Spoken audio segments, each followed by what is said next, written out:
Last year, I decided after spending thousands of hours on Warrior over the past 12 years, I was going to play only another class for a month to see more of what Guild Wars 2 had to offer. Ranger was one heck of an experience. I got through testing all the weapons and specs pretty thoroughly, finally captured every single pet, and even set myself up to craft 4 legendary items next month. But in the process, I broke an unwritten rule I've been following for nearly 13 years now, and screwed this challenge up so badly that I had to completely rethink the future of this series. On March 9th, I finally built my core build and jumped into Dragon's Stand. My goal this month was unlocking all the pets, and since Dragon's Stand was the weekly, it made for an easy start to get one of the meta-gated pets. Now let me tell you, I could use Longbow for like 10,000 hours probably and never get sick of it. Piercing arrows, rapid fire, barrage, and a quickness-inducing point-blank shot all feel so good. I used to think Longbow was my favorite meta weapon, but honestly I'm thinking Axe might give it a run for its money now that I've used it a bit more. Tagging large groups felt way easier thanks to all of the AoEs and the axes just bouncing around, unlike Longbow's single barrage. But Spear very quickly became the new favorite of mine. I really liked the versatile aspect of the auto attack. It helped out a lot with fight positioning flexibility, allowing me to not need to carry a ranged dedicated weapon such as the Longbow all the time. It really shined in melee and smashed Defiance bars too. But the true beauty of the Spear is with how simple it is to react on the fly and adjust or improve specific aspects depending on what's happening in the fight. Whether you need to close the gap, stay away, or smash a Defiance bar, it's got something, and that's great. But you probably noticed the massive problem here. Not only have I already missed 8 days of March, the Repentance patch was coming out in just 2 more days. Normally this shouldn't be a problem, but for the last 12 years, I've never played a story update with any character first other than my Char Warrior. That was my own unwritten rule. But I just didn't have a choice if I was going to do this. I really wanted to get this video out on time. I've been pretty spotty with this series lately. So I marched my core ranger into the Mistburned Barrens, plowed through the storyline, got blown up by massive bloodstone explosions, hoarded a mountain of materials, and kept forgetting to use my pet's F2 ability like I always did on Ranger. It wouldn't be me if I was too good at the game, after all. Core Ranger did great, and after finishing the storyline, I spent a lot of time farming metas to prep my last 4 pieces of legendary heavy armor for Warriors Month. I even revisited my old friend, the Greatsword, from my Sikkim Soul Beast World vs. World days. And only now did I realize that with the right trait, you can cut the cooldown on your first attack after weapon swaps. I've been missing out on an awesome triple maul combo for years by spamming Hilt Bash right away after maul at the start of an engagement. The first week after the 9th was incredible. But as I switched to Untamed and headed back through the Barrens, real life just hit hard. Between a massive career change and fixing up my first house I just bought, my stress was just as unleashed as my Ranger was. But yet somehow, I remembered this comment from a quiet crab 11 months ago, recommending me Mace and Unhammer Untamed based on what I seem to like in this series. So I gave it a swing, and boy were they right. That Untamed build feels so amazing to play. Mace skills giving you nature's strength buffs that at a certain point buffs you and instantly recharges your mace skills for you so you can repeat the rotation a second time. And then you pair that with Untamed Hammer, swapping over, going Untamed. It makes a crazy satisfying loop. Using the Unleashed Hammer through the rotation, swapping to Unleashed Pet and Maces, and spamming all of the pet abilities without ever reading the tooltips like the high-level player I am. Rinse and repeat, and thanks to the self-sustain of the mace healing skills, it was really easy to stay alive and fun. The only thing I struggled with was remembering to use my normal hammer skills instead of just my unleashed versions when I should have been crowd controlling.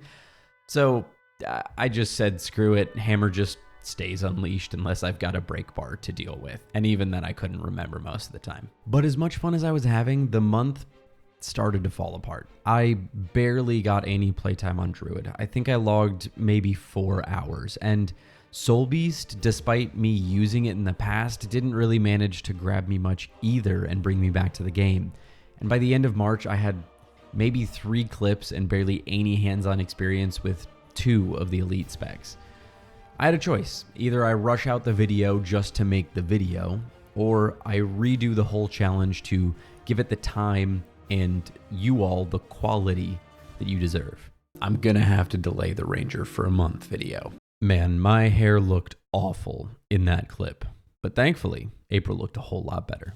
I restarted the challenge, built a core Condi Ranger to kick it off again, and had an absolute blast with that too. I actually set a Guild Wars 2 schedule for myself coming into the month as well, logged in with clear goals other than just play Ranger, and my 2-hour sessions as a result constantly stretched longer because I was having so much fun with Shortbow and Dagger and Dagger Torch. Shortbow actually seemed to lower my damage output though, unless I was constantly hitting flanks, which, I mean, come on, let's be honest. That doesn't happen often in the chaos of open world PvE metas. I'm looking at you, Bram. But I will say Dagger had hilariously fast and effective attack chains, and Torch added great condition variety as an alternate for Dagger offhand. But even better, I finally realized somewhere along the way that you can just set your pet's F2 skill to autocast.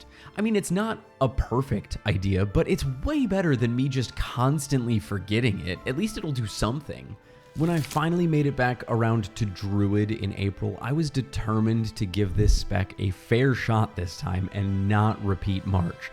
I kept the Condi concept going into Druid actually, and as absolutely bonkers as that may sound, it actually kind of worked. I obviously didn't have the highest damage output, but I was impressed with how well I was able to solo with it. I nearly took down the Champion Frog Hero Point in Verdant Brink by myself, which I don't think I've ever done, until a couple of players showed up at the tail end, of course ruining my bragging rights, but it's fine. Staff, combined with Druid's avatar skills, did a really good job of keeping a little outgoing pressure on the enemy while still healing up me and my pet, while it was sacrificing itself, I mean, tanking for me. It admittedly took me way too long to realize Solar Beam healed whatever it passed through, and I could just target the enemy and still heal my pet if I lined up correctly. I also really enjoyed the dual nature of the glyphs between healing in Celestial Avatar and more offensive utility in normal form. I mostly spent my time farming meta events for items to help my legendary crafting goals, but it was really satisfying still when I got to save some people in convergences with my heals and res skills. Right now, I'm still a solo player, but this made me think Druid might be worth exploring on some raids or fractals in the future. Now, I played a lot of Soul Beast in the past as my World vs. World main, so I knew it'd be solid, but I still had a lot of work ahead of me in the last few days of this month. Thanks to my new challenge framework and note-taking, I knew I still needed to try a sword and warhorn combo, so I hit the fields to finish my pet collection and test out pets other than the smoke scale for once. Sword paired up with spear gave me a ton of mobility. Having both pounce and serpent strike on top of spear's warclaw engage let me do some pretty sweet dodging at times, and warhorn brought some pieces to the table with Hunter's Call slapping vulnerability on everything and Call of the Wild having some nice buffs plus CC, which surprised me. But overall, I think this is a much stronger choice in a PvP environment due to all the mobility and versatility.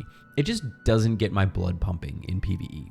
At this point, I was almost ready to craft my final pieces of obsidian heavy armor for the next month. I just needed Ecto, some stabilizing matrices, some exploration gifts, and a handful of trophies, so I kept plugging away at meta events. I really wanted to find a new pet to love with Soul Beast Merge. I tested loads of them. Devourers, moas, bears, birds, canines, and drakes. But nothing felt as cool as my old reliable smoke scale Bartholomew. It very well could just be nostalgia, but the smoke assault teleportation attacks followed by a worldly impact slam, it just feels so cool, man. Trying to maximize my damage output with Sikkim, One Wolf Pack, and Quickening Zephyr was super fun and led to some crazy bursts of damage. I have to admit though, similar to Warrior, the specs felt like minor adjustments to how the class played to me, with the exception of Druid, compared to something like Engineer, for example, where things drastically change. But Soul Beast actually lost out to Untamed for a spot as my new favorite Ranger Elite spec. But even though I managed to finish my pet collection as Soul Beast and am just about ready to craft 4 legendary items now, you need to see how much I got done in this video here when I played Thief for a month and absolutely crushed Heart of Thorns. I'm hyped to use my new framework on Warrior next month and then fully revisit Mesmer and Guardian.